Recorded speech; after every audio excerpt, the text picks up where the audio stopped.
एक लड़की अपने प्रेमी से मिलने उसके घर आती है, लेकिन उसे नहीं पता कि उसका प्रेमी एक राक्षस है। वो शैतान की पूजा करता है और कुंवारी लड़कियों को मारकर उनके खून से नहाता है। उसने अपने घर में पूरा कब्रिस्तान बना रखा है। उसे काली विद्याओं के जरिए किसी का भी रूप धारण करने का वरदान मिला हुआ है। एक तरफ है सीधे साधे इंसान रोशन का रूप और दूसरी तरफ है खूंखार हैवान का रूप। लेकिन ये लड़की रोशन के शैतानी रूप से बेखबर है। रोशन अपने काम को अंजाम देने में ज़्यादा समय नहीं लगाता और हर बार की तरह इस बार भी इस लड़की को मार डालता है। दूसरी तरफ चार दोस्त राहुल, सैम्यूल, आनंद, जीत और राहुल की पत्नी प्रिया और सैम्यूल की पत्नी जेनिफर मिलकर अपनी एक नई कंपनी शुरू करते हैं। राहुल, सैम्यूल और आनंद की तो शादी हो चुकी है, लेकिन जीत अभी कुंवारा है। जीत राहुल की बहन से प्यार करता है, ये राहुल अच्छी तरह से जानता है। इसलिए राहुल चाहता है कि जल्द ही दोनों की शादी कर दी जाए। लेकिन राहुल की बहन मीता किसी और से प्यार करती है। मीता जिससे प्यार करती है वो कोई और नहीं बल्कि वही रोशन है, जिसका मकसद है लड़कियों को प्यार के जाल में फंसाकर उनकी हत्या करना। लेकिन मीता इससे बेखबर है। राहुल अपनी बहन को किसी और लड़के के साथ देखने के बाद मीता की शादी जीत से करवाने का फैसला बदल देता है और मीता की पसंद के लड़के से शादी करवाने के लिए तैयार हो जाता है। जीत भी अपनी दोस्ती का फर्ज खूब निभाता है। वो इस बात पर बिल्कुल भी नाराज नहीं होता कि राहुल मीता की शादी किसी और से करवाना चाहता है।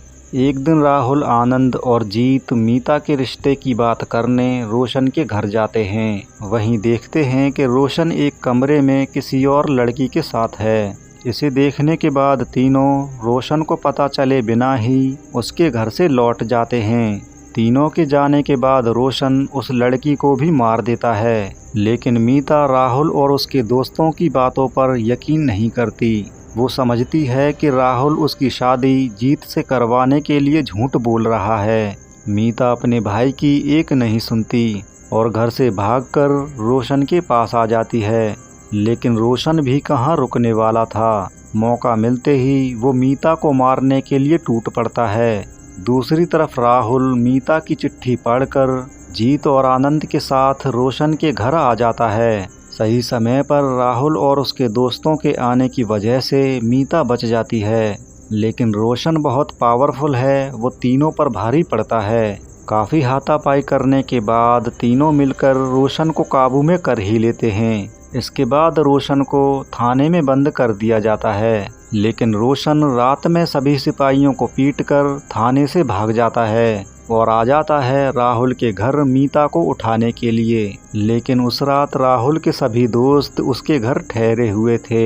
वो एक बार फिर मीता को ले जाने से रोशन को रोक लेते हैं। उसका पीछा करते हुए पुलिस भी आ जाती है और एक बेरहम हत्यारा करार देकर दफ़ा 302 के तहत रोशन को मौत की सज़ा सुना दी जाती है। लेकिन मीता के दिल को अभी तसल्ली नहीं मिली, इसलिए जीत से कहती है कि वो रोशन की मौत का नज़ारा देखना चाहती है। जीत मीता के लिए स्पेशल परमिशन लेकर आता है रोशन की मौत का नज़ारा देखने। रोशन को मौत की सज़ा बिजली का झटका देकर दी जाती है। मरने के बाद रोशन का चेहरा उसी शैतान में बदल जाता है जो खून से नहाता है। मीता रोशन की मौत का भयानक मंजर देखकर और ज़्यादा डर जाती है और उसे डॉक्टर के ट्रीटमेंट की ज़रूरत पड़ती है।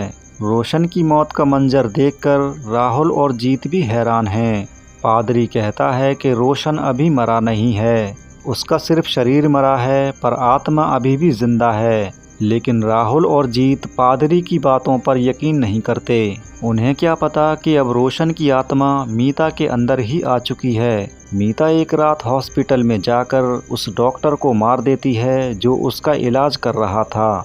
मीता की हालत दिन पे दिन बिगड़ती ही जा रही है, इसलिए राहुल फैसला करता है कि मीता और जीत की शादी जल्द ही कर दी जाए।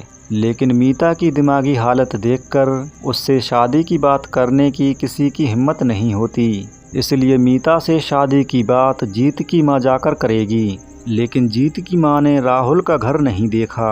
इसलिए जीत की माँ को घर से पिकअप करने प्रिया जाएगी। लेकिन प्रिया से पहले उसका रूप लेकर रोशन जीत के घर पहुंच जाता है और जीत की माँ को अपने साथ ले जाकर रास्ते में ही मार देता है। और पोस्टमार्टम रिपोर्ट में आता है कि उनकी मौत सड़क दुर्घटना में हुई है। एक दिन रोशन की आत्मा जेनिफर के अंदर आ जाती है और उसी के हाथों से उसके पति सैमुअल को मार देती है। पादरी कहता है कि ये सारी हत्याएं रोशन ही कर रहा है, जिसका शरीर तो मर गया लेकिन उसकी आत्मा अभी जिंदा है। लेकिन राहुल और उसके दोस्त अंधविश्वास को नहीं मानते। पादरी जीत से कहता है कि तुम्हें एक बार पथरी बाबा से मिलना चाहिए, जिनके पास हर समस्या का समाधान है। एक रात रोशन उस पादरी को भी मार देता है। पादरी की मौत की खबर सुनने के बाद जीत जाकर उस पथरी बाबा से मिलता है। इसके बाद पथरी उस शैतान की सच्चाई का पता लगाने में जुट जाता है। एक दिन जीत अपने दोस्तों से छुपाकर कंपनी के कागजातों में कोई फेरबदल करवाता है, लेकिन जीत और वकील की सारी बातें आनंद सुन लेता है और आनंद समझता है कि जीत उसका और उसके दोस्तों का कंपनी में मिलने वाले हिस्से को हड़पना चाहता है। एक दिन रोशन जीत का रूप लेकर जेनिफर को भी मार देता है। इसके बाद आनंद पूरी तरह से जीत के खिलाफ हो जाता है। वो समझता है कि ये सारे खून जीत ने ही किए हैं। एक बार फिर जीत जाकर पथरी से मिलता है और पथरी ये पता लगा लेता है कि उस शैतान का असली नाम रोशन नहीं बल्कि नागी है। वर्षों शैतान की पूजा करने के बाद उसे हमेशा जवान रहने का वरदान हासिल है।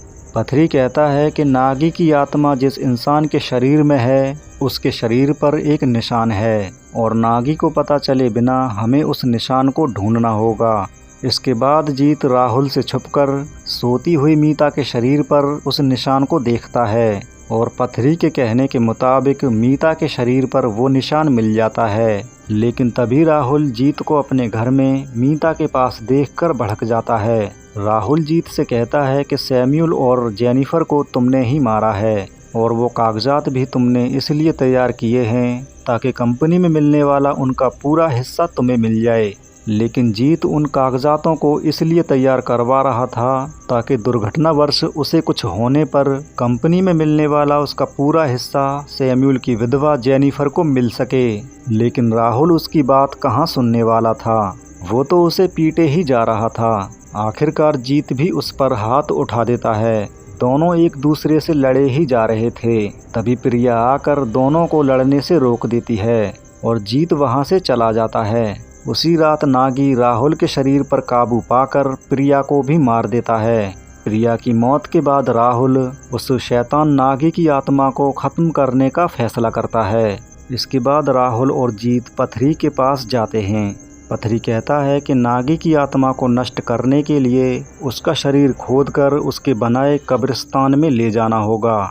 नागी की बॉडी ले जाने से मीता उनका रास्ता रोकती है, लेकिन पथरी राहुल और जीत को मीता के बहकावे में आने नहीं देता और नागी की बॉडी लेकर उसके कब्रिस्तान में आ जाते हैं। पथरी जीत से कहता है कि मीता के यहाँ आते ही तुम शैतान के पुतले में कुल्हाड़ी से वार करना, जिससे नागी की आत्मा को चोट लगेगी और उसकी आत्मा मीता का शरीर छोड़कर अपने शरीर में आ जाएगी और नागी के जिंदा होते ही मैं उसे मार दूंगा।